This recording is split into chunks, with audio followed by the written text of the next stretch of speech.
To India and Ireland, round Africa and back again. We don't really need to know just where we'll go. Maybe Canada, then to Brazil, then through the Alpine foothills. All I really want to know is, can we go? Oh baby, can we go? Round and around the globe. Welcome to Take Me With You, episode 72. I'm Ryan. And I'm Cheryl. We are two well-traveled people who want to go everywhere. But that's not going to happen. So instead, we'll travel vicariously by inviting a guest to share their unique travel stories with us. Today, we're talking to Amanda. Amanda lives in the Seattle area and works in something to do with environmental and maps and... See, when I'm friends with someone, I pay less attention to the specifics of their job, Something apparently. about environmental and maps. Yeah. Amanda's my friend from a long time ago. And welcome, Amanda. Thank you. First of all, tell us about your environmental and job. maps. Yes, we do. Pretty close. I'm a GIS analyst. GIS Oh. stands for Geographic Information Systems. And yeah, that means I make maps. But with fancy computers and GPS satellites and things like that, Yes. yeah? All that, yeah. So would you say that you're a cartographer? Yes, that's another word for it. Oh, but wow. since I have to explain almost every time, and some people still don't know what cartographer means, Sure. I just break it all down. Can you say you're an explorer, though? Because explorers made maps, right? But I usually don't make maps of places that I've been to. I used to. It's when you take a GPS unit out into the field and you're mapping something like a wetland or a stream. But now I'm mostly in the office. They keep me inside now. Have you made a map of your office? No, I don't map anything indoors, only outdoor things. I see. So you are the opposite of my sister, who is an architect, then. Right. Oh, man. Awesome. Well, now I know your job title. Explorer. Well, we're happy you're here today. Yeah, we definitely are. So we have a set of questions that we like to ask all of our guests. So the first one is, why do you travel? Other than to make maps. I travel mostly to see things that I haven't seen before. I would say that has been like a goal of mine, is just to see as much as I can see in my lifetime. Wow. So I'd like to see new things. I don't necessarily like to go back to places that I've been before unless it's someplace that my husband hasn't been, and I like to share that experience. Are there aspects of seeing things that you like more? Like, is it nature? Is it buildings? Is it history, art, everything? It's kind of all of it. I wouldn't say I'm the kind of person who only travels to big cities to see all the architecture and the history of a place. And I wouldn't say I'm just the beach goer who likes to laze on every beach they've ever been to. I would say I'm somewhere in between, where I like to go to a place and see the sights and also get out into the country and see what else there is to see. That's awesome. So that sort of starts love to it. answer the next question, which is, what type of traveler are you? Knowing this question ahead of time, my canned answer was that I'm a planner. I like to plan everything and then go. Like have an Excel table of what I'm going to do each day, maybe. You're our type of people, then. Okay, so, but we've also learned that there's a big spectrum as far as what a planner means. So you have an Excel table. Is that broken down by time chunks? Is that just a list of things and what days you want to do? How planned Is it a is list of planned? options without It's commitments? kind of time chunks usually. Like in the morning we can do this, we'll go find lunch, and then in the evening we can do this. And then I don't necessarily need to stick to a certain day. Like on Monday, we don't have to go see the Eiffel Tower, for example. We can see it on Tuesday. We can switch things around, but I want to know what I want to do before I get there so that I'm not just like, what should we do today? I don't know. And why do you want to know what you're going to do before you get there? I want to be able to see, I don't want to waste any time. So I want to plan it in advance, to buy tickets in advance, or just I want to see everything that I could research as a possible thing, and then I rank those to the things that I want to see the most. So it's not always going to be the top touristy things. It's going to be things that I've researched before I went, and those things often end up on my list too. What resources do you like to use for your research? I like TripAdvisor, but I also like to use Instagram. Oh. If by just using hashtags and things like that, I can come up with pictures of places that people have been, and if it looks cool, I'll research it a little bit more and see if it's something that's worth visiting. So what That's sorts smart. of hashtags do you look for? Do you just city names, or hashtag city this is names cool, and- or Yeah, like city names, like travel blog, or like a city name paired with tourist or sightseeing or something like that. That's interesting. I haven't done that before. no?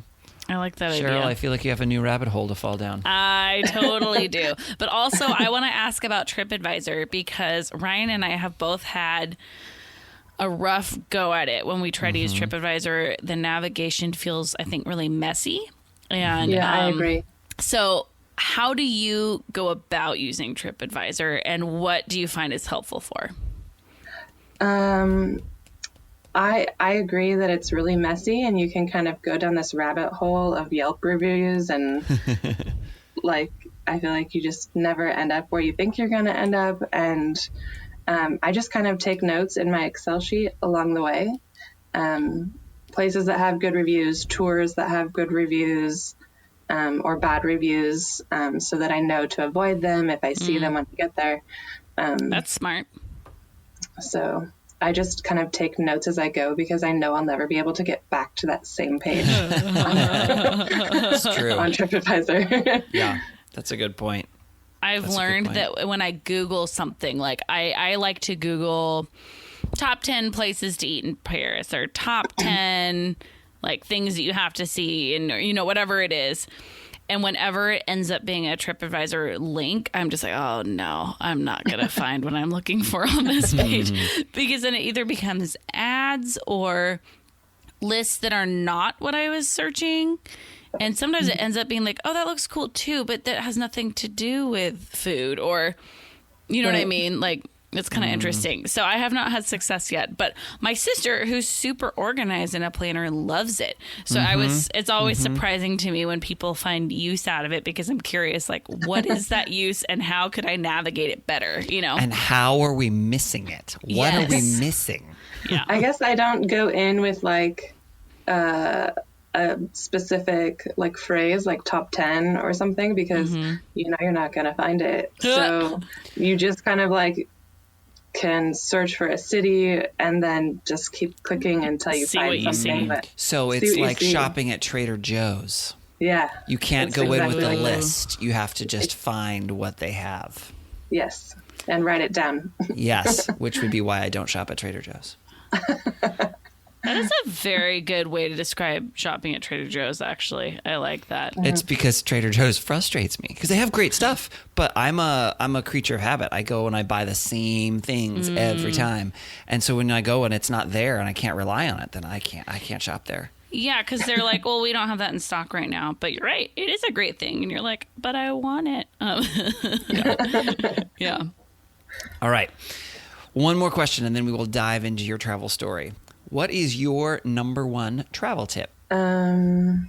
Just for me personally, I always use an Excel sheet, and it's usually on Google Docs so that I can get to it anywhere with cell service. So I don't have to just have it on my laptop or something. Just to remind myself what research I did and what to see if plans change, because having a list of things that I've researched helps me remember, oh, well, it's raining and we're not going to do this today, but something we can do instead that I've already put research into is this from my list. That's so smart. Yeah. I love it. So what does that organization look like? How your Excel sheet is set up so that you can access it easily on the go?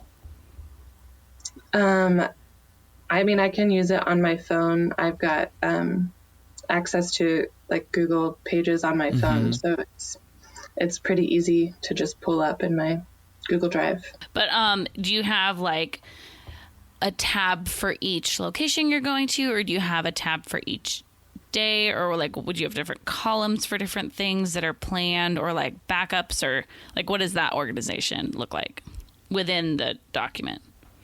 I guess it depends on the trip. If it's a long trip with multiple stops, I would probably have a tab for each location, and then the days on that tab that we were there. So if we were in Paris for 3 days, that would be one tab. If we moved on then to the next city, those days would be on that tab. Okay.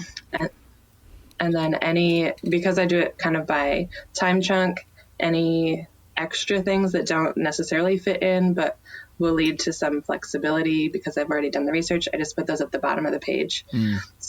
Cool. So just like bonus stuff. Yeah. Cool. Nice.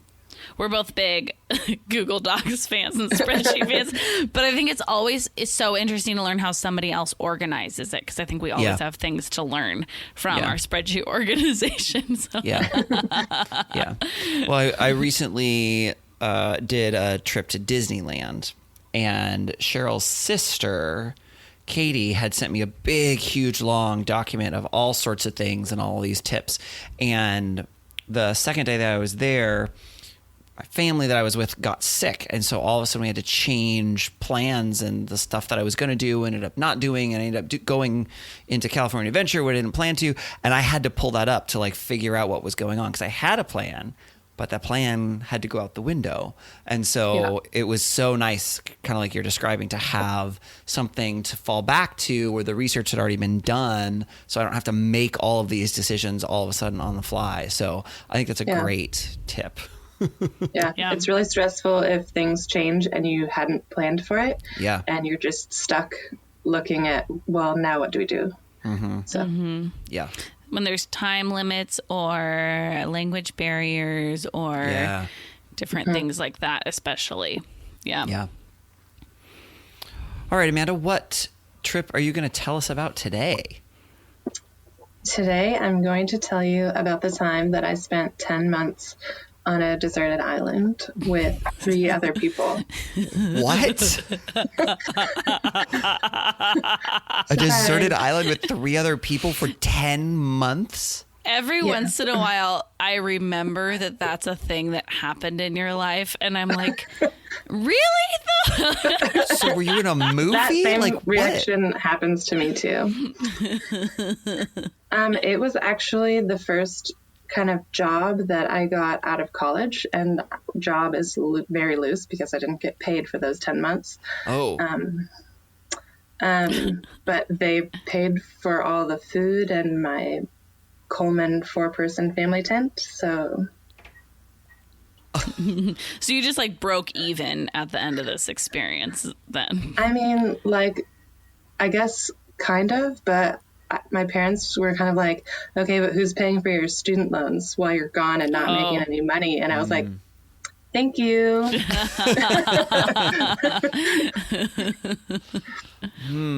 So what were you making maps of this deserted island? Like, what were you doing on a deserted island for 10 months? So we were there to eradicate an invasive species of ant. Oh. So the island, prior to us arriving, had been a military chemical weapons testing island, and Oh. it had and it was decommissioned, and all the buildings and everything were knocked down, and it was totally like post-apocalyptic when we arrived. No buildings, just like cement footprints where buildings used to be. No street lights or electricity poles. They were just chopped down where they were. Most of the trash and building materials were all removed or just stored in bunkers that were locked up. And when we arrived, there was 81 acres of ants that like ant colony, and we were there to get rid of the ants because All of them. Yes. This The is a island- movie. After the military evacuated and decommissioned the island, they gave the island so generously to Fish and Wildlife. So this island, where it was mostly man-made, and they had spent decades testing chemical weapons like Agent Orange and like plutonium things and all kinds of nasty chemicals that were probably leaching into the ocean. Probably. They gave the island to Fish and Wildlife to use as a protected bird sanctuary. And these ants were decimating the seabird population. So we were there to get rid of the ants to save the birds. Wow. Okay, so I have so many questions. So first of all, where is this island? This island is called Johnston Atoll, and it is three to 4 days by boat southwest of Hawaii. Okay. So it's in the Pacific. Yes. Is it It took Johnston about- Atoll? Yes. It took us about 3.5 days to get there on a little tugboat Oh, jeez. with all of our belongings for the whole 10 months. Oh, boy. Okay. So, Ryan, you sound so stressed. You don't have to go. oh, that's true. No, I'm like picturing this little tiny tugboat. And, yeah. Okay. So, and you mentioned it was a mostly man-made island. Yeah. When the island was discovered, it was more of just a sand spit. Most of the island was made of coral substrate, which means they blew up a bunch of the corals and just used it for like cement and just ground soil. So most of it was just coral substrate with a little bit of cement wall around the whole thing. Okay. So it's mostly a man-made island. So Right. then how can there be a native or non-native species? So the ants are called yellow crazy ants. Oh, jeez. And So wait, hold on. We just got to stop right there. So you were with 3 other people yes, on a deserted, man-made island for 10 Yes. months to get rid of the yellow crazy ants. correct. Disney canceled this movie, by the way. Oh my gosh. Right. Yes. So the yellow crazy ants are a Pacific island species of ants. But since this island had never had these ants on it before, they're guessing that they got there just on a ship from a yachter or some boat that came by, because they spread really easily. So the birds out there, they just assume they're seabirds. They all live out in the Pacific, and they make huge colonies. So since Fish and Wildlife mainly pertains to fish, wildlife, and birds, and not ants, spiders, or centipedes, for example, the birds are being protected over the ants, and that's why the ants needed to be removed. Okay. So then were you working for Fish and Wildlife? Working, I put in quotes since you said you didn't get paid for it. Yes. Yes, the four of us were working for Fish and Wildlife. Okay. So how does one go about eradicating 81 acres of yellow crazy ants? So we had to create a grid using GPS units and compasses, and we would put a little flag on the ground every 10 meters. So there was a 10 meter by 10 meter grid over the entire infestation area. And then after we had set all of that up, we would put out a little vial of ant bait. We got the okay from this ant bait company who said, okay, you can use our active ingredient. Do so at your own risk, basically. And so they were working with Fish and Wildlife, and their estimate was that if we use this ant bait in this method, that we should have 90% of the ants gone within just a few weeks. Oh. Wow. Not the case. I was going to say, is that what happened? No. So we had these little plastic centrifuge tubes, and they had caps on it because we didn't want the bait to get into the ocean because it would affect sea life. Sure. And any storm that came through, these little tubes could just roll right off the island. So at every 10-meter station, we had to find a rock nearby and set it on top of the tube. The tube had a lid, but we drilled holes in each of the lid. I think there was like 8 or 10,000 of these little tubes with ant bait in them. That you had to individually drill holes in. Yes. And then fill with ant bait and then find a rock and put it on top. Oh my gosh. So that it wouldn't roll away. And basically, as soon as we had deployed all of the tubes, a storm came through, and we found out that we're going to need bigger rocks. Oh, no. Oh, no. Oh. All the tubes were kind of scattered all over, and we had to go pick them all up, reset them, redo the bait because it was watery from being in the rain, go collect more rocks, which felt like one of those like prison movies where you're just like picking up and moving rocks. And then reset the whole thing. Oh, wow. Yikes. And that happened pretty much every time we had it set up again. Another storm or something would come through. Yeah. And also, the only thing that was actually killing the ants is that they were going into the hole in the tube and drowning because they couldn't get back out of the tube. So the bait did attract them, but there was nothing there to directly kill them. Right. So they just drowned in it. And the goal of the bait is to get them to take it back to the nest, feed it to the rest, and kill that way. Instead, we were just drowning them one by one, which is extremely slow. Oh, jeez. Oh, no. So you're on this island. You said that you had a 4-person tent.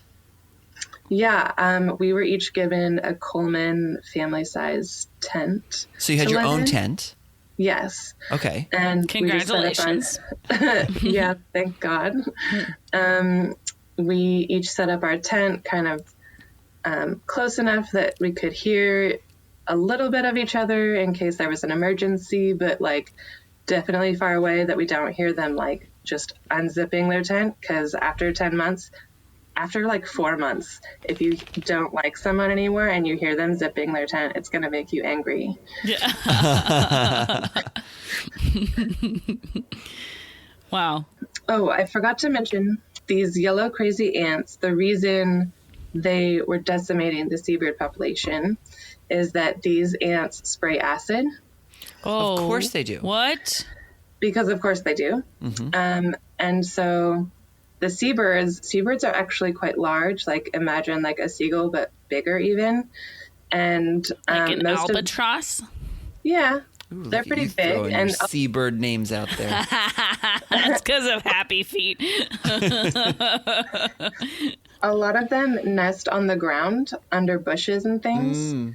So with these ants, one way you can tell that it's them is if you do a scuffle test, which if you scuffle your feet on the ground, usually ants will like scurry away from you. These ants will swarm you Oh. What? and attack.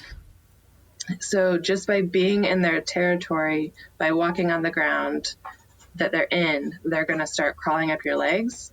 Oh. And so these birds that are nesting on the ground, like they're moving around, laying eggs, getting food, whatever. And these ants will attack them and spray acid in their eyes till their eyes turn white and they're blind. Oh no. Then they can't feed themselves, find their mate, find their nest. And a lot of them would get stuck in trees or bushes because they couldn't get out. Aw. And they would die just that way. Jeez. Wow. Those So are how did you nasty keep ants. yourselves safe from these ants?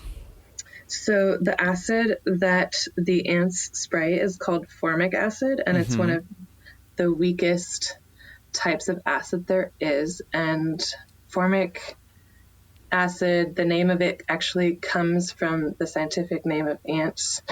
So it's very weak. It wouldn't hurt you normally. You wouldn't really notice unless you had some scratches or cuts on you, and then they're spraying acid in your wounds, and then you can feel it, and it's just a little sting. It's not so bad. So we didn't really have protection from the ants per se, but we were supposed to be wearing protection for ourselves against the ant bait, and they had us wearing Tyvek suits, like shirt and full pants. Oh. And I remind you that this is like fairly close to the equator. Every day is Yeah. like at least 80, 85, 90 degrees. And wow. so our Tyvek suits became kind of like Swiss cheese suits, where we just decided to cut holes out of them to get some airflow. So technically we were following protocol by wearing our Tyvek suits, but also we weren't sweating to death. And it was just the four of you on the island. Who's going to do something about it? Exactly. Wow. Oh my goodness. Oh boy. So were your clothes ever dry? Yeah. I'm so thinking about these storms. Yeah. The storms came through usually pretty quick and passed over the island pretty quickly. Most days it was probably 85 or 90 degrees. If it got down to 80 or below 80, we would have to put on like every piece of clothing we owned because it became too cold for us. Just because we had acclimated to that kind of like humid, hot Yeah. weather. The clothes that we brought, we each had like a few pairs of shorts, a few tank tops, a t-shirt or two. Like really barely a week's worth of clothes that we just washed in the ocean and hung up outside our tent. And yeah, they were mostly dry, but the problem is that when you wash your clothes in seawater and then hang them up in the sun, they get kind of stiff Yeah. and salty Yeah. and sun faded. So by the time we were picked up after 10 months, we kind of had that like stranded island look where our hair was like really long and our clothes were just horrible, like really faded, and they just stretch. They never kind of shrink back to their normal size. They just keep getting bigger and bigger. So just like ill-fitting, really faded clothes with way longer hair. And for the guys, like lots of facial hair that they didn't have before. So it was like pretty Tom Hanks style. So Oh my goodness. when you got off the tugboat, I'm assuming the tugboat driver left. Yeah. Was that literally it for 10 months, or did you get resupplied at some point in time? Like, how did that work? So we planned to have no resupply. We brought everything we would need for 10 months on the dollar of Fish and Wildlife. So we all got to go shopping for a week's worth of clothes, a field gear backpack, try to calculate how much shampoo you'll use in 10 months, Oh my gosh. In the ocean. deodorant, and all that kind of stuff that, like, toothpaste you think you'll need for 10 months, but, like, you've never calculated how much No. toothpaste or shampoo you've used in 10 months. So you end up having so much more shampoo than you ever would use. But, so yeah, we brought everything with us. And the plan was to get no resupplies. So we ordered from the supplier that Costco orders from for food, Oh. like canned food, mostly all canned food. I can hear fond memories there. There was like nothing crunchy on the island.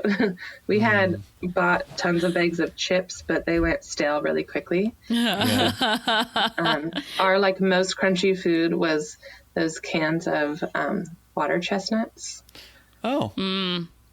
Sure. which like no one would buy those, but like you definitely appreciate them When you don't have on an anything island crunchy. when there's nothing else that's crunchy.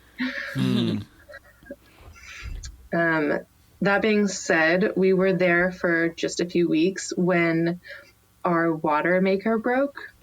We had a reverse osmosis water filtration system, and we had two water filtration systems.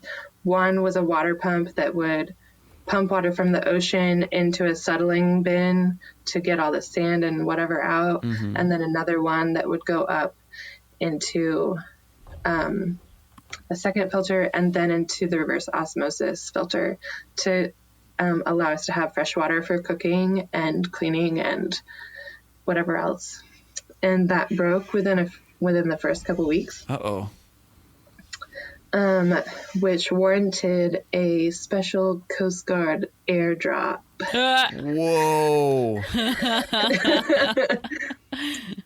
And since we brought water with us in 55-gallon drums, so we weren't like really stressed about it, but like we do need this equipment. So they gave us enough notice to tell our parents that if they wanted to send us like a care package, they could send it to Hawaii, and then it would like get picked up by the Coast Guard along with the water filtration system and taken to the island.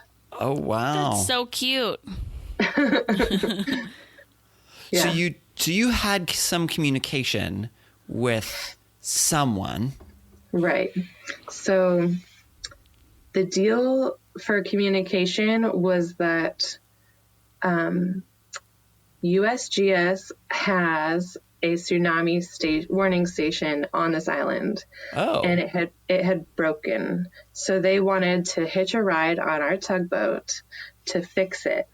And in exchange, they would allow us to use their internet, basically. They had an internet there that would, if a tsunami was detected, we would send a message to the mainland, I think in Arizona, and let them know. So how do they have internet on this random island? Or electricity. I'm guessing that it was some sort of satellite-based internet. Yeah. But their whole tsunami station and internet and whatever was basically in this box that looked like a phone booth. And so all their equipment was just in there, and it put out a little bit of Wi-Fi, but it was like 1990s dial-up speed Wi-Fi. Ooh. So, and it was just only at this like certain spot of the island. So we had to ride our bikes from our main camp to go to the internet, whereupon we could check our email, get on Facebook, barely, and do a little blogging or whatever we needed to do. Okay. And that you use the internet then to contact the Coast Guard when your water purifier broke? Yeah, we also had a satellite phone, which fancy. yeah, is fancy. We couldn't use it all the time, just for emergencies, and this warranted as somewhat of an emergency. So Yeah. the camp lead called back to the Honolulu office and told them what was up, and they arranged the whole Coast Guard drop. Okay. So you alluded to earlier that your tents were far enough away that if you heard somebody unzipping it, how was that just being with 3 other people for 10 months? It was not great. I will say not great might be like an understatement, but it was good for a while. It was good for about, I would say, the first 3 months. Okay. Which, if you do the math, that's a long 7 months after that. Yeah. Basically, there was 2 guys, 2 girls, and after about 3 months, none of us spoke to each other unless it was directly related to work. Oh, wow. really? Just That's tough. you drove each other crazy, or? Yeah. We just like couldn't have any kind of like a civil conversation. One guy, like, we couldn't handle him because he was a plate licker. Okay. Like, I don't know any plate lickers, but but it's gross. And so the way we were set up was that everyone had to cook dinner, and it rotated who cooked dinner every night. So each person would take a turn cooking dinner. They'd get to leave doing the field work, go back to the camp, start cooking dinner, so that by the time everyone else was done doing their work, dinner would be ready. Okay. And then we would eat dinner together at a really small table. Just the 4 of us sitting there facing each other. And like, when this guy got done, he would lick his plate. Like, you're sitting only like 2 feet away from him, staring at him, and he's so like weird. licking his plate and looking at you. Oh, he's we're looking like, at you while dude. he's doing it? I mean, like, we're at a table for 4 people. Like, he's not like looking away. And so we're like, dude, there's more food. You should just go get seconds. Please stop that. And so he would, but then he would come back and scrape with his fork. Scrape. And I was just like, oh my God, I don't know which is worse, the scraping or the licking. Oh, man. But it was just like, what we did is we ate dinner together, even if we didn't have anything nice to say. So, And then that just continued for 7 months. yes, that continued for 7 months. Wow. Was there a boss? Like, was there a person in charge? Yeah, he was also awful. Had he done something like this before? Yes, and I could see how his experience, he had been on remote islands many times, and I had heard stories about like grievances about him on past island experiences from other volunteers and other crew leads. And then like, I was like, no way, he's totally cool. But then we got there and he was not totally cool. Interesting. Yeah, it was just kind of a 180 from like when we got to Hawaii and we were preparing for the trip. He was a super nice guy, showed us around Honolulu, took us out to dinner, was super friendly, really great guy. And then when we got there, it was just completely 180. He was just a complete jerk. Wow. So, yeah, so it felt like really rewarding to be there with like a leader who didn't value your time or energy. Oh, boy. Wow. Well, but at least you had millions of little ant friends. Yeah. Right. And blind yes. birds. Yeah. Oh, It's boy. interesting because like when you're in a place like that for so long and you're not actually speaking to people, towards like 9-10 months, the birds calls start to sound like human voices, like voices that you recognize. Wow. And it's really creepy. Wow. Huh. Because they're such like familiar sounds. And the Yeah, I'm sounds that not you're sure. hearing. It's just like because you're not speaking very much to anyone else and you're not hearing any voices that are outside the island. Yeah, it's just a weird thing that happened. It was just like all of a sudden I was like hearing like my parents' voices in the birds' calls, and I'm like, Whoa. Oh, yeah, it was weird. so was you were totally- going crazy. Losing it, yeah. Oh my gosh. Oh, my goodness. This is a movie. It is a movie. Have you heard of... Okay, it's not called the Biodome. What's it called? The Biosphere 2 in Arizona? I have heard of that. Okay, I got to tour it a couple years ago, and they talked about when they had people live in it, and I think it was 6 people that they had live in it with the goal of seeing if it could be like replicated on Mars or something like that. So like total isolation from the outside world, both in like environmental aspects, but then also like if they wanted to talk to someone who was outside the dome, they had to radio in so that it would be like you have to radio somewhere far away. And apparently socially it was awful, and they were talking about how like 2 camps kind of started up, and also whoever was overseeing it refused. They wouldn't pick a boss because they thought that they could just kind of figure stuff out.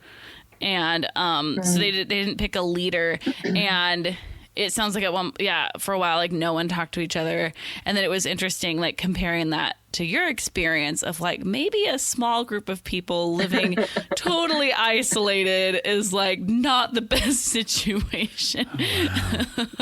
So Fish and Wildlife does this all the time because they have a lot of remote islands that they manage, and their typical tour is 6 months. They have usually a summer tour and a winter tour, and they send usually 3 or 4 people out to each island every 6 months, but it's a different 3 or 4 people.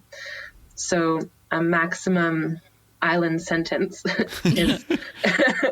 is 6 months.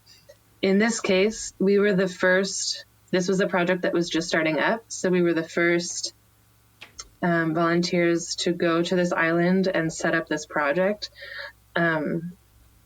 So they really thought that it would be done in 9 or 10 months.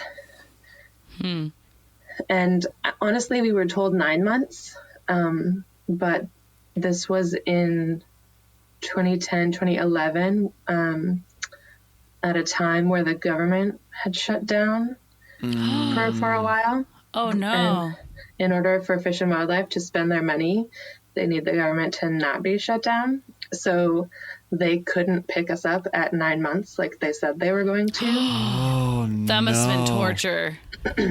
So for like an unknown amount of time after 9 months was up, you're counting down the days, like Yeah.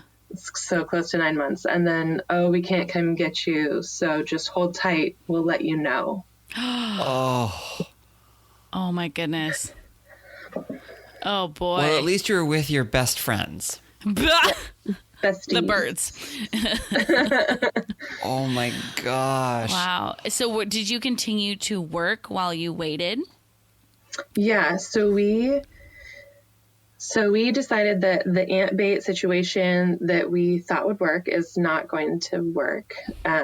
It clearly wasn't working. We had done it for about 7 months and had only got the population down to about 70%. So we maybe only got rid of 20% in about 7 months, which was really far off of the initial estimate.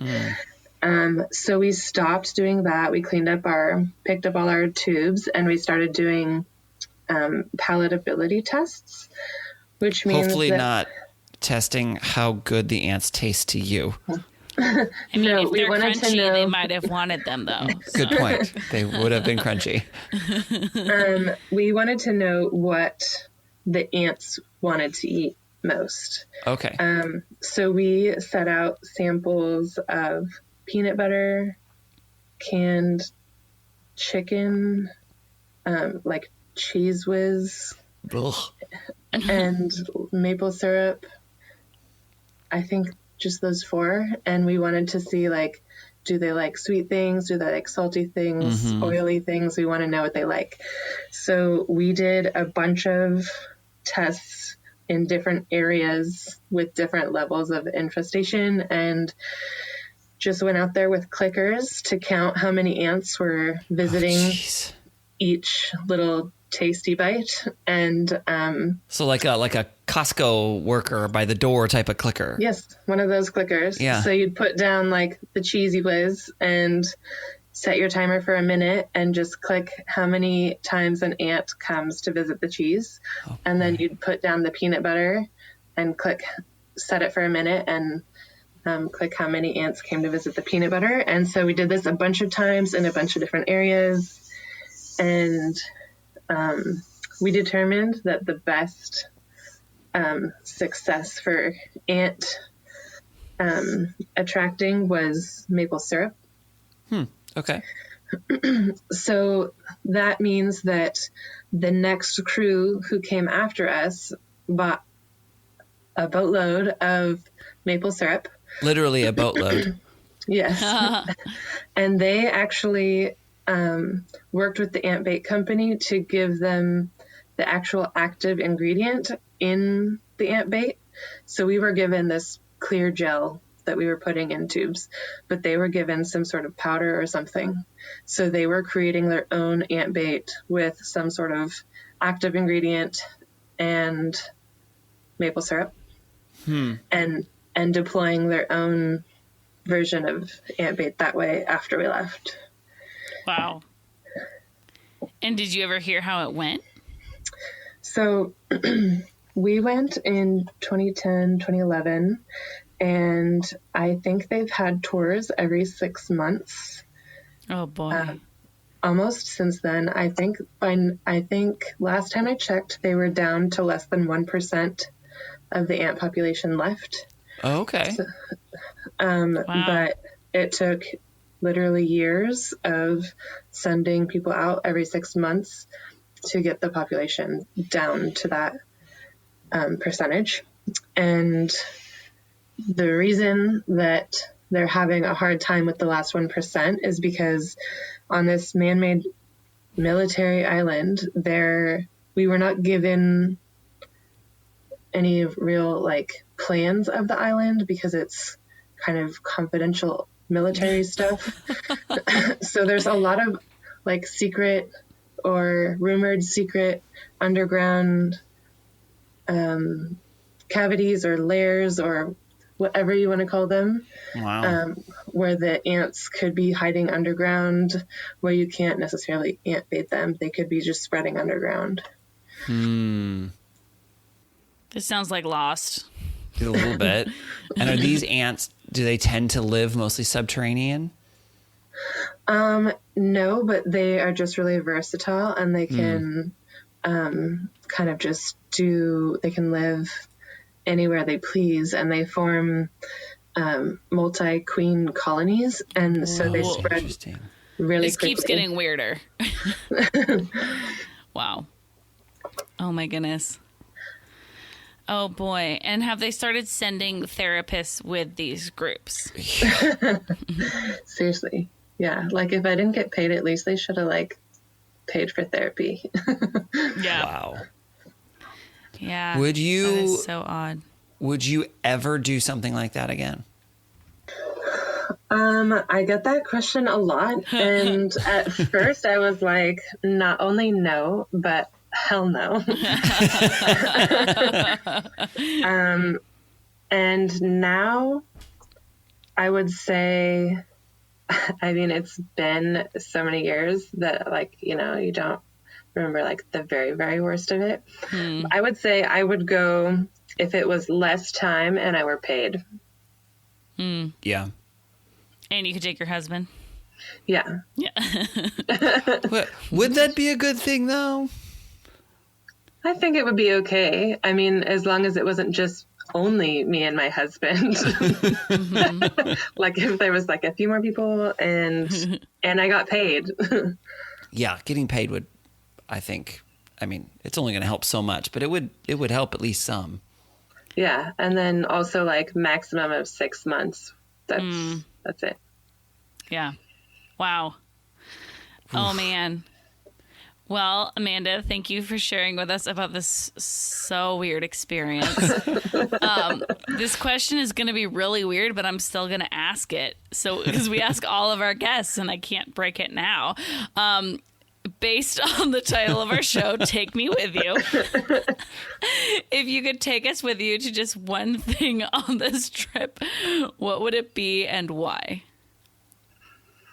I would, just for this trip, I would take you snorkeling because the reefs out here are so pristine. They're so remote. The fish out there are huge. Just like really vibrant, tons of fish. There's octopuses, there's sharks, you name it, they're out there, and they're big because it's such a remote island and there's no tourism or anything like that. So it was actually pretty cool to go snorkeling. Awesome. Well, that's cool. That's very cool. At least there was some redeeming value to the trip. Yeah. Basically, your own private snorkel zone. I mean, yeah, I mean, there you always have to watch out for sharks, and there was giant moray eels. So, I mean, basically Dangerous you have to snorkeling. yeah, there is a danger because you're so far removed from Hawaii or anything really, that it could take hours, depending on how close a Coast Guard helicopter was to your location, or days by boat to get to you if you had a shark bite or like drifted off into sea or something. I don't know. So you do have to be like really careful about just being in the ocean at all. And what's your next trip?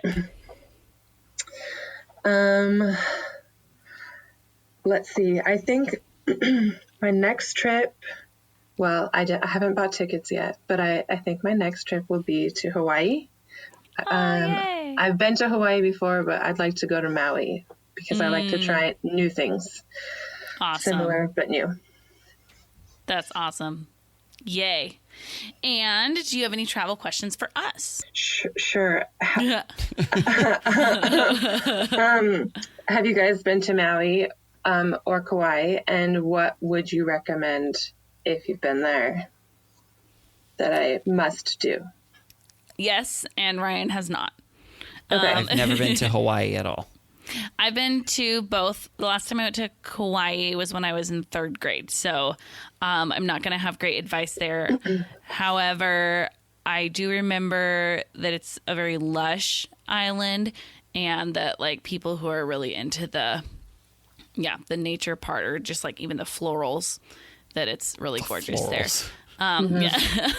I say the florals because I'm not into the florals, but I would imagine as an adult, I would appreciate all the other aspects of nature there. But really, everything is gorgeous. Nice. Maui, I've been to a couple times, and I would say you really need to do the road to Hana. It's awesome. It's a really fun experience. I did it as a kid and would love to do it as an adult, but I've heard from other adults that they love it too. So it's not just like, I kind of remember it was cool. I've heard from a lot of other people that it's great, and you can just like randomly pull off on the side of the road and go in a waterfall and things like that. So, Awesome. yeah, Road to Hana sounds great. There is a hotel that has penguins in their lobby. So you should probably go check that out. I think it's the Hyatt Regency. I listed it as a Wish You Were Here a long time ago on this podcast, actually. The Hyatt Regency Hotel in Maui. And they have a really good brunch in their like swan room or something like that. That is the most gorgeous setting of a restaurant I've ever seen. But then just like in their lobby area. So like you don't even have to pay anything. Just walk in their lobby and they have a little like penguin exhibit. What? So that's fun. Those seem like totally native to Maui, right? They're an invasive species, actually. So. Yeah, that's why they keep them locked up in the hotel. Yep. And the last time I went there, I did one of those little boat things where they take you out to the island of Lanai, I think, and you get to do snorkeling out there. And that was cool to do snorkeling a little further out. And we got to see, on our way out there, we got to see spinner dolphins that were like going along with the boat. So, that sounds nice. Those are some things I would recommend for Maui. And I know I have not been there, but I have looked at different things. I don't know which islands do or don't do this, but if you're interested, I know that there are some places that'll do like evening stargazing or whatever. They'll pull out telescopes and like go out on the beach and do some stargazing. So if that's something that you might be interested in, I mean, you probably saw ridiculous stars when you were out in the middle of nowhere on the atoll. But I was going to mention that as like a second, like Wish You Were Here thing, that the stargazing on an island so remote with no light pollution anywhere is like in HD. Yeah. Wow. That would be amazing. I think then you could take me snorkeling and Ryan stargazing. Yep. We will do those separately. One full day. Yep. Perfect. And then you're back on the boat. Yeah, I don't think I want to be there for 10 months. No, I wouldn't want anyone to be there for 10 months. Oh, man. Oh, that is a movie. Yeah. All right, let's go ahead and move to the last segment of this episode called Wish You Were Here. During this segment, each of the three of us is going to highlight a different travel attraction from some of the other places that we have been. We can think of it kind of like a little snapshot on a postcard that says, hey, this was really cool. Wish you were here. So, Amanda, what would you like to do for your Wish You Were Here? My Wish You Were Here is the Harry Potter studio tour outside of London. Studio tour? Yes, That it's where sounds they amazing. actually filmed Harry Potter, and they have all of the costumes and every prop that was ever made is on display. And you can like get up really close, take pictures. Like the costumes are just like kind of on costume racks or set up in a way that you know who it is, or they kind of talk about how they make prosthetics and how they make all the creatures, and there's demos, and it was the coolest thing if you're a Harry Potter fan. I went with my husband, and he's not as big of a fan as I am, and we spent, I think, 4 hours, and that was kind of going pretty quickly through the whole thing, because he was sick and not really feeling it. And he was like, can we just please go back? Can we just please go home? And I was like, no, but look, this is Hagrid's hut. You don't understand. But they had like costume, like duplicates where, like if Harry was wearing a certain costume and then later in the scene, it gets like burned or trashed in some way from whatever he's doing. They have both of those costumes side by side, the exact same costume, but one is all torn up and one is new, so that they could go back and forth and redo any of those scenes without having just one costume. And so if it was burnt, they couldn't necessarily go back to filming anything without an extra costume.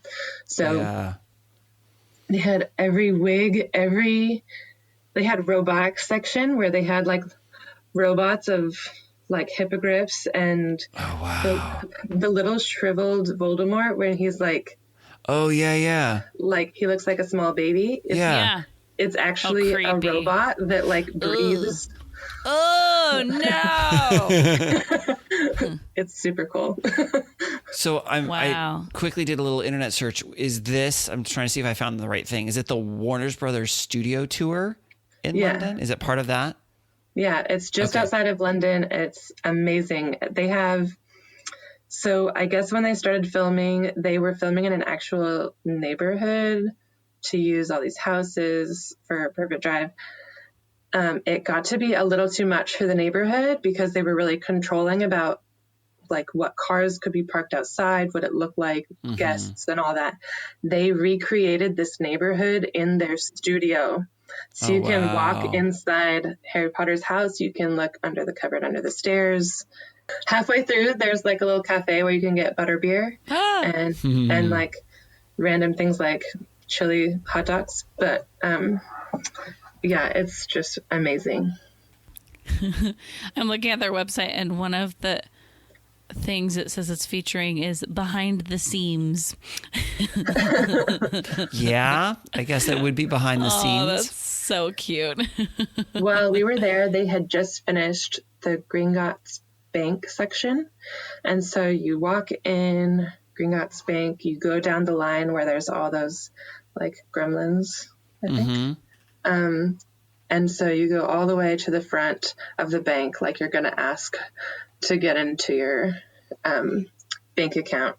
And you go into the next room, and it's the same thing, but it's destroyed. That's From so when- cool. From when the dragon comes out of from under and destroys everything. And they have some sort of like video projection thing going on where you're in a bank, it's totally destroyed, there's pieces everywhere, and this like projected dragon is coming at you and like blowing fire, and it looks super real. Wow. Oh my gosh. By the way, it's goblins that work at Goblins, the bank, yeah. but you know. It starts with a G. Yes, they're little creatures. Okay,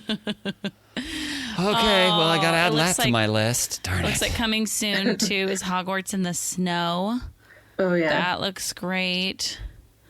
Oh man, I gotta go there. Yeah, That It's sounds awesome. wonderful.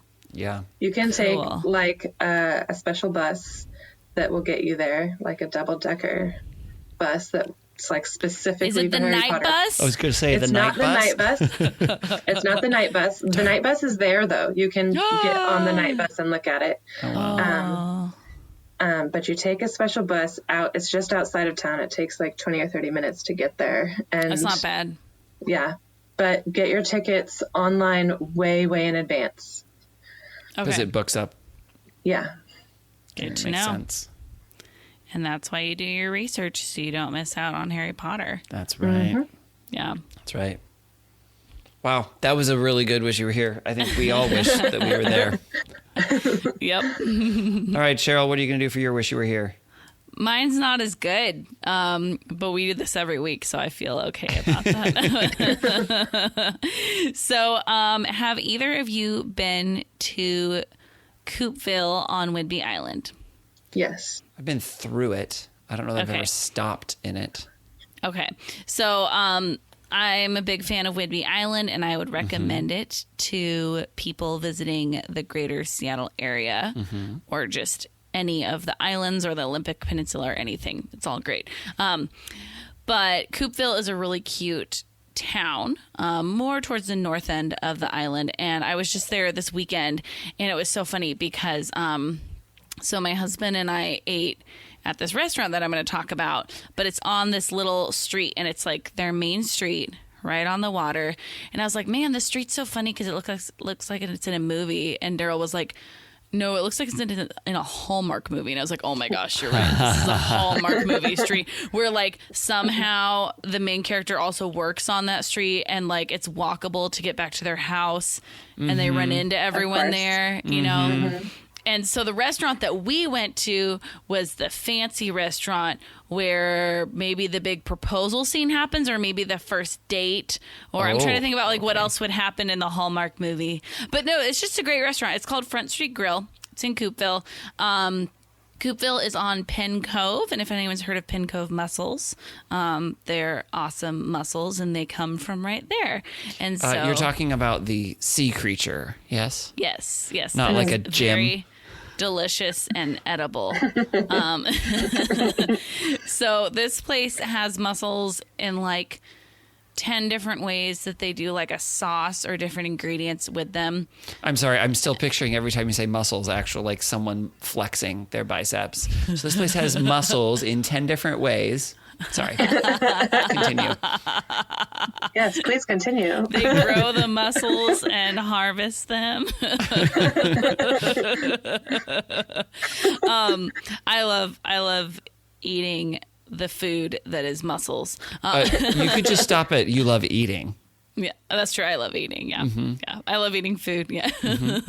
So, anyway, yeah, they have a great menu. It's not ginormous, which I'm a fan of. They have really good burgers there and some other things as well, but they just have a section of their menu that's mussels, and it's so fun because it's like right outside pretty much. And so I'm always a fan of seafood when it's that fresh.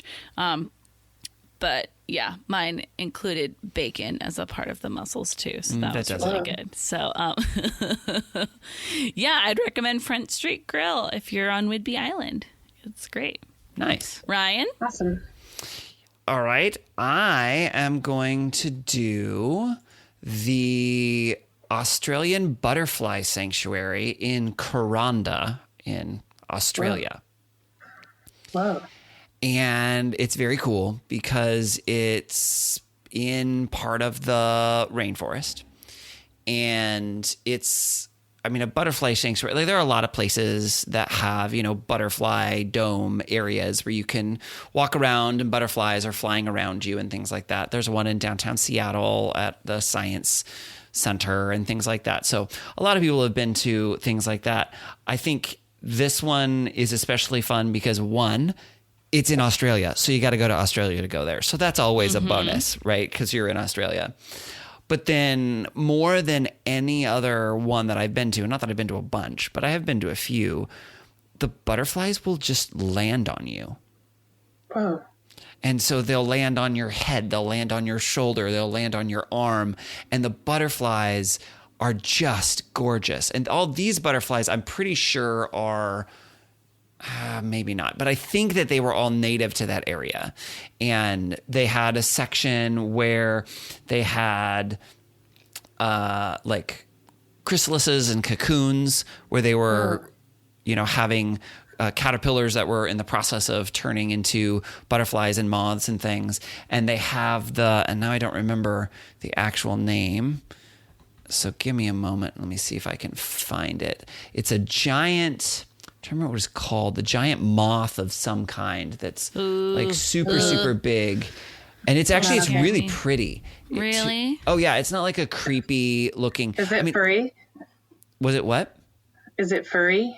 I think parts of it are furry, like the antennae and the heads and things, but it's mostly what I'm remembering. I'm trying to find the picture here, but it's mostly, you know, browns and, oh, I think this is it. Here, okay. It's called the Hercules moth. Oh, no. No. I think you lost us. No. Show you guys. Here, hold on a minute. I'm Googling it now. No, it's not I'm scary. scared. I'm scared. Let's see what we got here. But does it do like Yes. butterfly type flight or moth type It looks flight? much more like a Because- butterfly. It's this guy right here that I'm showing you guys right now. I might get scared. If it was flying at me, I might get scared. Yeah, because moths always fly No, like not directly at your these face. And they're very flappy. Not these ones. Yeah. Butterflies are like slow, delicate, beautiful, and moths are chaotic. That's a good description. I've always wondered why I hate one and love the other than the fur. Well, the point is fur they're also super is rare awesome. and they're very cool and you get to be there with them. And while we were Crashing on there, Ryan's there was fishy one of the, burger. I'm going to show you guys because I'm still screen sharing with you. It was really cool because one of the Hercules moths was actually coming out of the chrysalis while we were there. Whoa. And so, big. How Oh, big is that's that cool. Yeah, it was chrysalis? big. That's So it was cool. really cool because I mean, I don't remember how often it happens, but it's relatively rare. It doesn't happen all the time. So we got to kind of see it kind of work its way out. And, you know, you can see in this one, Wow. there's this other, you know, chrysalis next to it that looks like, you know, dry leaves and all these things. So it's just, it's a really, really cool experience. And I would highly recommend it next time y'all are in Australia. It is cool. It does sound cool. Yeah. Sounds really magical, like Snow White, you know, Yes, having exactly. butterflies land on you. And you have to sing that way to get it. Yeah. Yes. Yeah, I figured. Yeah.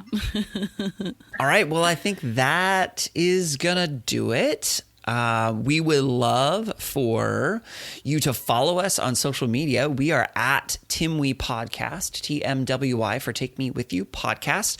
We are on Instagram and Twitter and Facebook. And perhaps Amanda would be kind enough to share some pictures of the atoll where you were stuck for 10 months. Did you have a camera? Yes, I had a camera and an underwater camera. Ooh. So I did share some pictures with you guys. Awesome. So we'll Nice. share those on Very our social cool. media accounts. So if you want to follow that, so you can see some cool pictures. You can also email us at timwepodcast@gmail.com. Send us your travel questions. Send us your travel stories. Maybe send us a place that you visited that was so cool that you dragged your sick husband along with you. Or maybe an experience that you hope to never relive. Yes. You can also call us and leave us a voicemail. The number is 406-763-8699, or another way to help remember it is 406-POD-TIMWE. You can leave us a message about what wonderful experiences that you had where you could spend 10 months there and not feel like you would want to destroy the other people that you were with. That could be fun. Please go ahead and rate and review us on whatever you're using to listen to this podcast. Subscribe to make sure you never miss an episode, and go ahead and share about our podcast on social media so other people can hear the cool stories like Amanda's story. As always, thank you to Beth Reed Miller for the use of her awesome artwork. You can check out more of Beth's artwork at Beth Is Something. And thank you to Erica Corbin for the use of her song Round the Globe. You can listen to Erica's music wherever music is sold or streamed. Amanda, thank you so much for sharing your unique experience with us on our podcast. Of course, thanks for having me. Yay! That is it for this week's episode. So until next time, remember to take me with you. Take me with you! Can we get a sailboat chasing down the sunset as we float round and round the globe? Salty air and balmy nights, guided only by the lights above, and a little love. All the world is out there waiting to explore, and all our troubles here want them to be